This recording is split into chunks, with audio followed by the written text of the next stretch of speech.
नमस्कार भाऊ. नमस्कार. तुम्हाला खुबेदुखीचा त्रास होता, बॉलचा त्रास होता, EVNचा त्रास होता. किती दिवसापासून त्रास होता? हे 2 वर्षापासून सारासारी त्रास होता. 2 वर्षापासून. 2 वर्षापासून. अच्छा. सांगितलं होतं ऑपरेशन करावं लागेल. अच्छा. की आता ऑपरेशन तरी केलं तरी 10 वर्षाचीच गॅरंटी किंवा 20 वर्षाचीच गॅरंटी भेटेल. असं. त्याच्यानंतर डबल तुम्हाला ऑपरेशन करावं लागलं. बरं. कारण की लाईफ टाईम सांगितलं नाही, ऑपरेशन तुम्हाला लाईफ टाईम नाही. जसं तुम्ही आयुष्य वाढणार तुमचं, म्हणजे तुम्ही जर 20 वर्षाचे आणखी जर 40 वर्ष जगलं तर 2दा ऑपरेशन. अच्छा.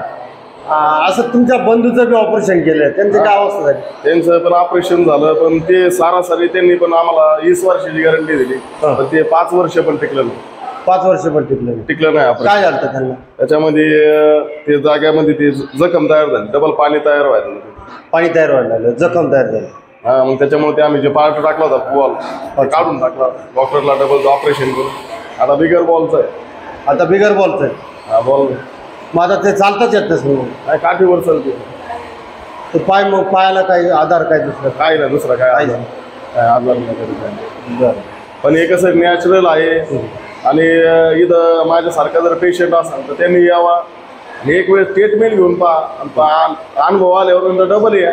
बरोबर. नाही याला तुम्ही नॅचरल पद्धतीने मांडी घालू शकता, 2 पाय बसू शकता. ओरिजिनल तर ओरिजिनल. आता मांडी किती घालता बघा बरं, मांडी घालू. पहिलं मांडी घालायला त्रास द्यायचा काय? मांडी घालायला तिथं त्रास व्हायचा. आता काय वाटलंय तुम्हाला? काही त्रास नाही. आता मोकळं वाटतंय का? एकदम मोकळं, एकदम आनंदात. पहिल्यासारखं वाटलं आलं मला. मी लाईफ मध्ये पहिले आल्या आल्या तुम्ही माझे पाय धरले होते. मला इतका म्हणजे मानसिकता खूप बिघडून जायला, म्हणजे या बिमारीने एवढं झालं की मला काहीच विचार म्हणजे राहिलंच नाही. मला नॉर्मल जिंदगी राहिलीच नाही. अच्छा अच्छा. आता आनंदी वाटतंय ना? आनंदी वाटतंय एकदम. धन्यवाद.